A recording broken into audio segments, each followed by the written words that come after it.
This is episode 132 of Teacher Approved. Hey there, thanks for joining us today. Today we're doing something a little different. We invited our friend Kelsey from the Educate and Rejuvenate podcast, formerly known as the Wife Teacher Mommy podcast, to share one of her episodes here for you amazing listeners. Kelsey is a former teacher turned homeschool mom and certified life coach who is passionate about helping educators feel fulfilled in teaching and in life. She hosts a popular online event for teachers each year that is coming up next month. She also has a new book coming out later this year that you will want to check out. It is also called Educate and Rejuvenate. This book will teach you her 3-step framework to revitalize your teaching, renew your spirit, and reignite your passion for life. We will link to her event, her podcast, and the waitlist for her new book in our show notes. In this episode today, Kelsey will share with us a simple mindset hack that can help you overcome mental hurdles and reach your goals. We know you'll want to listen to this one.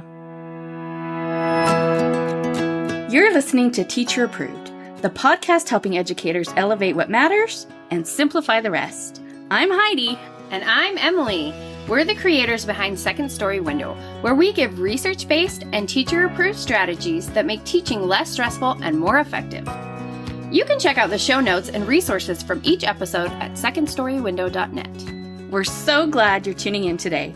Let's get to the show.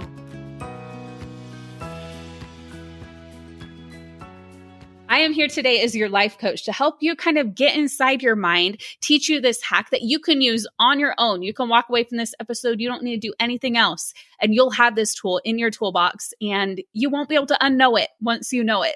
I'm honest when I say that learning this mindset hack has really helped me up-level my life. Like the title of this episode, to up-level your teacher life, I'm not just like saying that as like some clickbait title or whatever. This has really been what's helped me reach some big goals, such as even launch this podcast or throw our big Educate and Rejuvenate event for teachers, certify as a life coach, get invited to PD opportunities like the 2024 Teach Your Heart Out Cruise. And I just signed a book deal too. This is my first time sharing that actually. That was like an hour ago that I signed it. And I'm not saying any of that to brag. I'm just saying that I would not have been able to do any of that if I had not learned this mindset hack, because there's a lot of mind drama that comes up when you're doing things like this. There's a lot of imposter syndrome. There's a lot of like stressing about like all the different little things coming up in the day to day, and just so much that goes into it. And in addition, it's helped me in the day to day and in my personal life, being more present with my family when I'm not working. And I struggle with that as a teacher. And I know so many of you do, because it's hard to not think about like your students' needs, or you bring work home because you're like, I need to grade these, or you're telling yourself you need to grade these and whatnot. But there's just so much that goes into life. And if you want to be intentional, like I mentioned in the episode about how to set an intentional schedule and stick to it, if you want to be intentional with your life, this mindset hack is going to help you do that. Okay, so I actually wanted to start this episode though with some stories that I promise will tie into it. You're going to be like, what does this relate to this mindset hack? Trust me, it does. So I want to tell you this story. I went to the Taylor Swift concert in Glendale, which was a lot of fun. I was lucky and we just got face value tickets. I got in the queue and got them. It was amazing. But while we were there, I forgot you have to have clear bags in the stadiums. You can't bring just your normal bag. So I had bought a clear bag, but I left it at home. And so what I did is, for my driver's license and credit card, I just stuck it in my phone case. And it's not one of those wallet phone cases. It's just like a regular phone case. And I just kind of stuck it in there. I'm like, this will work. And then just had it in my pocket. But then what happened is, after that, I was shopping at Walmart and I couldn't find the card I needed. So I wondered if it was perhaps it's still in my phone case, because I remembered that I had to do that at the concert. And this was like right after we gotten home. And my husband like did the driving. Well, I went there and back, and a lot of times he would buy things. So I'm like, well, maybe they're still in there. I started digging through my bag to find my phone, and I couldn't find it. And I was like, where on earth is my phone? And then I remembered that I have my Apple Watch. And for those of you who are also Apple Watch people, you know that you can do that thing where you ping your phone with your Apple Watch. So you like swipe, and then you can hit this button, and it makes your phone make a noise. And so I did that, and I heard it. I'm like, okay, there's my phone. I hear it. It's right there. I keep looking for it. Can't find it.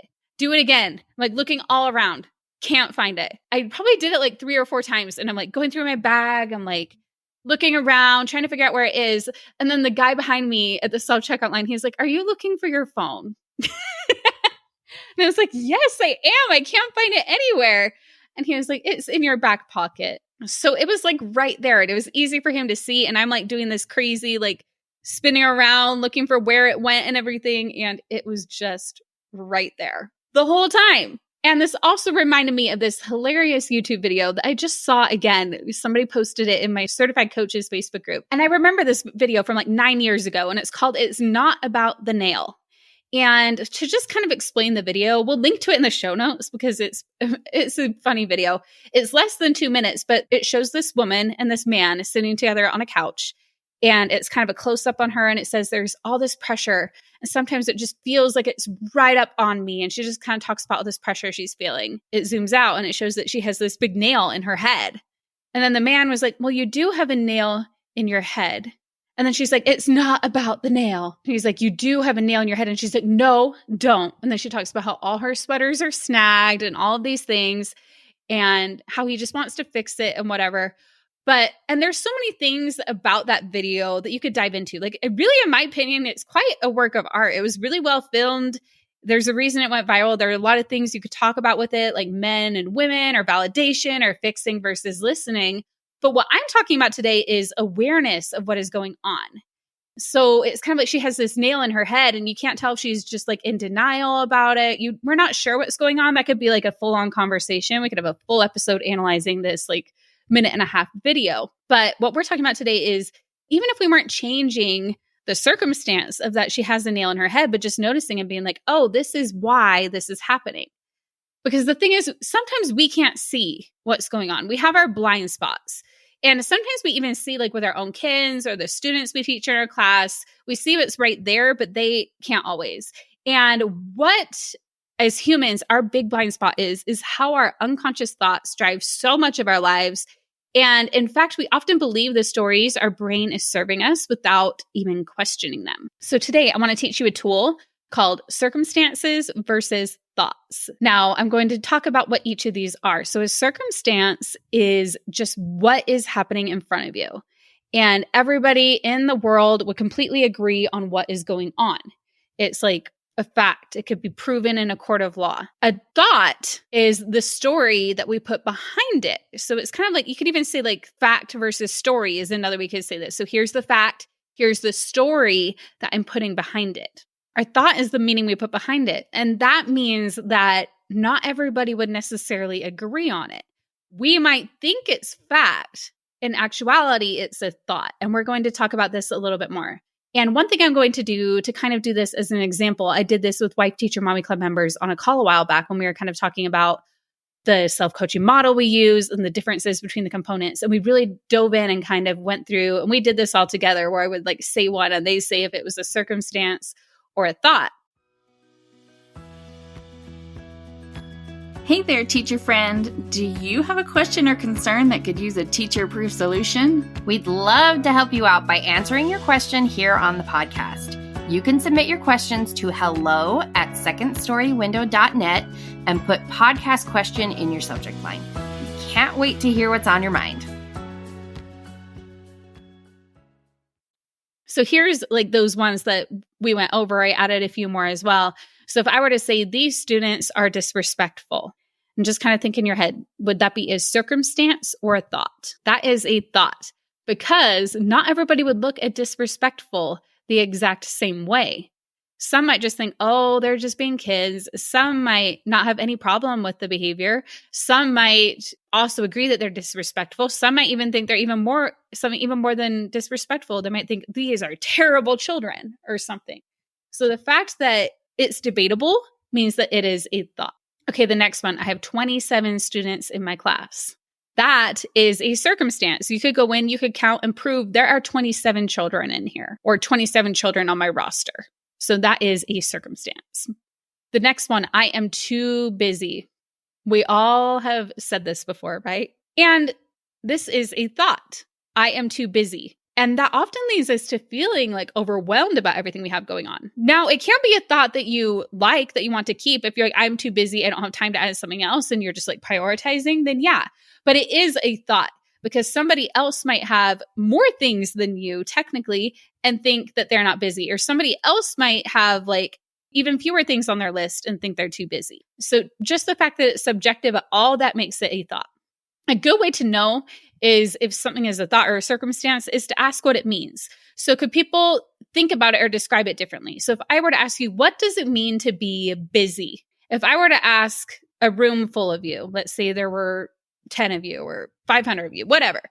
If I were to ask you what busy meant, I don't think everybody would describe it the exact same way. There might be similarities, but there would be different words, and some people would think it is different than others. So that is a way to know. Okay, here's another one. I am so fat. Again, that is a thought. That is what you're putting behind the number on the scale. That is not a circumstance. The circumstance version of that might be something like, I weigh 400 pounds or whatever. That would be a circumstance, right? It's more neutral, just the facts of the situation. Not even looking at BMI or any of those things. It's literally just a number. And another one that I want to say, my kids never listen to me. This is a thought as well. What does it mean to listen? Ask different people, and they will give a different definition of what it means to listen to you. And you could also be like, is that really true? Are there times where they have listened? Never is such an absolute. If there's an absolute in there, that's kind of a sign that it might be a thought. Now, these are some examples, but this shows up everywhere in life. And the tricky thing is we often think our thoughts are circumstances without questioning because our brain just, quickly has so many thoughts a day. And sometimes we even need a coach to help see our blind spots. Sometimes we just need to, get everything down on paper, and then we can objectively look at it and be like, okay, which of these are thoughts? How are these impacting my life? And the reason this matters, you might be like, okay, well, that's great. I have thoughts. I believe them. That's great. But here is why this does matter. Our thoughts are what drive our feelings, which are our emotions, how the vibrations that are happening in our body. If we're thinking, I am so busy, and you start feeling that adrenaline going through you, you start feeling overwhelmed. The thoughts that you're thinking are what is causing that. And when that's happening, we show up in a certain way, what we do, and also what we don't do that we might do differently if we were thinking and therefore feeling a different way about the circumstance. And ultimately, the things we do or don't do create the results that we see in our lives, what is actually happening right in front of us. And this tool brings us that awareness so we can just look at it. So we can be like, okay, this is what's going on. If I'm feeling overwhelmed, this is what I'm thinking about this. Or if I'm feeling frustrated, or if I'm feeling sad, or even you can do this if I'm feeling happy. What is it that's causing that? You can just look at this, and it's not to beat ourselves up about anything. It's just to bring awareness about how our thoughts are ultimately making us show up in our lives. Because the reality is we can't control everything around us. And we can't control every thought our brain offers us either. The only thing is we don't have to believe every thought that we think. It'll come up, but you can look at your thoughts and be like, okay, there's that thought. Do I actually internally want to believe that? Generally, our thoughts come from our brain trying to protect us. So we shouldn't beat ourselves up about any thoughts that we have. We can be like, thanks, brain. Thank you so much for giving me that option. Like, think of it as like different doors you could go through. You can question it. And that is what deliberate conscious thinking can help us do, is gain leverage and power over the parts that we can control in our lives. The one thing I want you to take away from today's episode, when a thought comes up, or you think, I am so busy, or I'm not a good teacher, or anything else that comes up, just remember you can question it and be like, is this a thought or is this a circumstance? Is this a story I'm telling myself, or is this like a fact that could be proven in a court of law? Just try to remember that, because sometimes that can help neutralize it, and then you can realize other ways you can think about it, which can help you feel a different way and show up a different way. But if nothing else, it just gives you that awareness of what is going on in your life and really gives you your power back. I hope you enjoyed this episode that originally aired on my podcast, the Educate and Rejuvenate Podcast, a little over a year ago. It's been one of our top episodes. So when Heidi and Emily invited me to share an episode with all of you over here on the Teacher Approved Podcast, which I just love, I chose this one for all of you. So I hope that you found it helpful.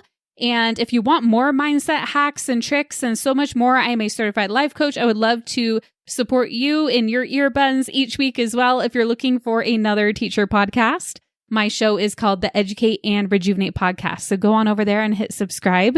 I also have a book releasing this summer where I'm going to dive even deeper into this mindset hack and the self-coaching model, which will help you see how your thoughts drive your feelings, actions, and results. We dive really deep into that and into the psychology and cognitive behavioral therapy, but also into somatic tools such as processing your emotions and regulating your nervous system, and all such important things to help you not only revitalize your teaching, but renew your spirit and reignite your passion for life. So I will send Heidi and Emily the link to where you can sign up for the waitlist for the book. We're going to give so many freebies to those who grab a copy of the book that comes out later this year.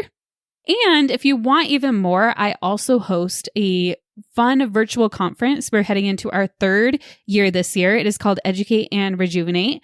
We've got some incredible keynote speakers like Gasper Randazzo, who you might know from Instagram. He's so funny. He's a teacher, stand-up comedian. And the incredible viral sensation, Christina Kuzmich. They are our keynote speakers. And we've got a full panel of speakers on all topics you can imagine, like the science of reading and the STEM and writing and teacher burnout and math. Anything you could think of, we've likely got something for you on that topic. So head on to the link Emily and Heidi have in the show notes to learn more about the event if you're interested. Thank you so much for listening today, and I hope to connect with you soon. We hope you enjoyed this episode of Teacher Approved. I'm Heidi. And I'm Emily. Thank you for listening. Be sure to follow or subscribe in your podcast apps so that you never miss an episode. You can connect with us and other teachers in the Teacher Approved Facebook group. We'll see you here next week. Bye for now. Bye.